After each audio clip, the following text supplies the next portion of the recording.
And thanks for joining us here at 5. I'm Connie Leonard. Today, nonprofit leaders, neighbors, and Metro Council members insisted the reopened Algonquin Park pool is safe.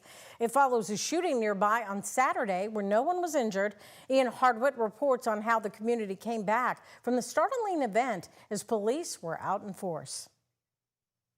All right, we'll have that story coming up in just a minute. We want to go ahead and go over to Mallory Schnell, who is back in today. And what a beautiful day of weather we're having out there on this Memorial Day, Mallory. Yes, Connie, we really lucked out. We did have quite a bit of sunshine this morning. Now we're just starting to see some high clouds roll in for the afternoon hours. Of course, it's been a little bit on the windy side as we take a live look from our Midway University U of L health camera off Hurstbourne there. Temperature is extremely comfortable today in the mid-70s in the Louisville metro area. Winds are coming in from the east around 13 miles per hour, but take a look at those dew points still in the 40s. We will take those while we have them. That means your relative humidity sitting at 37%. Current temperatures all across Kentuckiana in the low to mid 70s, so we are running several degrees cooler than normal, but as I mentioned, still extremely comfortable out there. All is dry. We had plenty of sunshine and blue sky this morning. Clouds have been increasing through the afternoon, and we will see them really thicken up more so this evening and into tonight.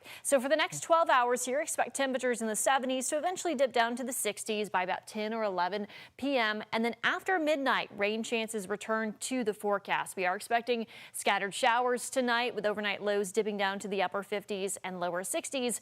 And you will want to keep that rain gear handy for your Tuesday with more rain, some storms possible down to the south. I'll be timing this out for you coming up in our extended forecasts. Connie. All right, Mallory, thank you. Well, several Bullitt County firefighters traveled to Laurel County, Kentucky today, providing relief to crews cleaning up after the deadly tornado. It comes just days after President Donald Trump approved FEMA assistance for several of the areas hardest hit. Isaiah Kim Martinez and senior photojournalist Alyssa Newton report from Shepherdsville. Fire departments like Zone 10, Mount Washington, and Shepherdsville are all on their way soon to eastern Kentucky to help the firefighters there who have been working so hard in the wake of that disastrous tornado. I can't imagine. I can't imagine seeing your own community and your own family, friends, your own family in the fire service be so affected by this. Shepherdsville firefighter Brandon Martin. Yeah, I can empathize with them, but I can't speak for how they're feeling. Is part of the 13-member crew, Strike Team 41, deployed to London, Kentucky to give their fire crews some rest. He's seen the images of neighborhoods destroyed. I'm sure that will be humbling. That EF4 tornado taking so many lives, including a Laurel County firefighter, a major and 40-year veteran of that department. We're with you. Bullitt County's with you. We're glad that we could stand strong and come down and give you all some support. Zone 10 Fire Chief Kevin Moulton says natural disasters have kept them busy the last couple months, and they've been up to the challenge. So we'll be on a 63-hour standby for them. Our role is basically to make fire runs, cover their area, whatever they need, we're going to do. It comes as the president has approved individual assistance for several of the counties hardest hit. I talked to our senior U.S. Senator here in Louisville about the impact that approval could have. That's coming up here at 6 o'clock. Isaiah Kim Martinez, WHAS11 on your side. And the deployment for the fire departments in Bullitt County is expected to last almost 3 days. We are told crews will return back home on Thursday. And the so-called Kentucky crypto king, John Waltz, was arrested in New York Friday, charged with kidnapping, assault, and unlawful imprisonment. He's accused of holding a man hostage and torturing him for weeks in a New York townhome. Officers claim it was all to get his Bitcoin password. Police say the alleged victim told them he arrived in New York from Italy May 6 and went to the suspect's home. He says Waltz took his passport and threatened his life until he was able to escape Friday, running out of the apartment to a traffic officer for help. Police then arrested Waltz, who was barefoot in a bathrobe, as they handcuffed him.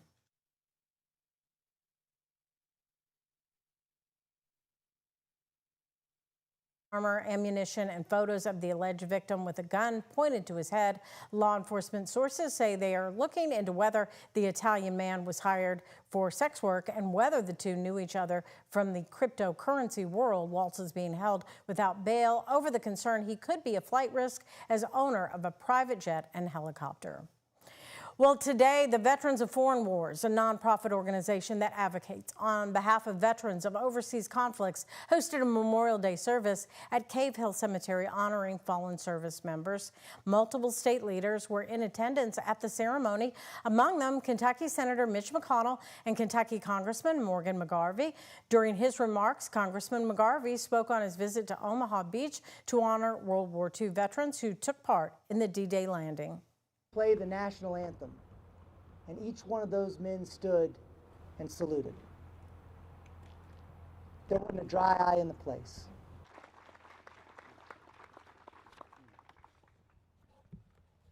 Thank you, Representative McGarvey, for that inspiring message. He's a member of the Veterans of Foreign Wars. He's post commander of Oklahoma VFW Post 8639. McGarvey serves on the House Veterans Affairs Committee and is the top Democrat on the Subcommittee on Disability Assistance and Memorial Affairs. Former New York Congressman Charles Wrangle has died. Wrangle spent nearly 50 years in Congress and was the founding member of the Congressional Black Caucus. He rose to chair the powerful Ways and Means Committee and helped shape Democratic policy for decades. A Korean War veteran and one of New York's influential Gang of Four. He passed away Monday in a New York hospital. His family confirmed he retired in 2017. He was 94 years old. Greenwood Cemetery in West Louisville got a special Memorial Day visit this weekend honoring Black veterans.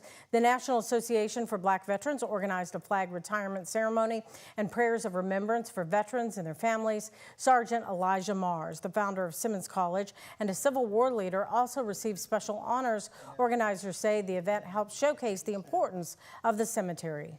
Now, this is our 5th year, and we come here together. Sometimes we get a large crowd, sometimes we don't. But when we started, we knew there was at least 125 veterans interred here. And as we've cleaned up the cemetery, we're up to over 700 that we've identified. The National Association for Black Veterans also had a burial log to help family members find loved ones' graves. Well, a desperate search is underway in Arkansas after authorities say a former police chief who was serving a prison sentence for first-degree murder escaped. It comes just days after 10 inmates also escaped a jail in New Orleans. That incident caught on camera. ABC's Rena Roy with the latest.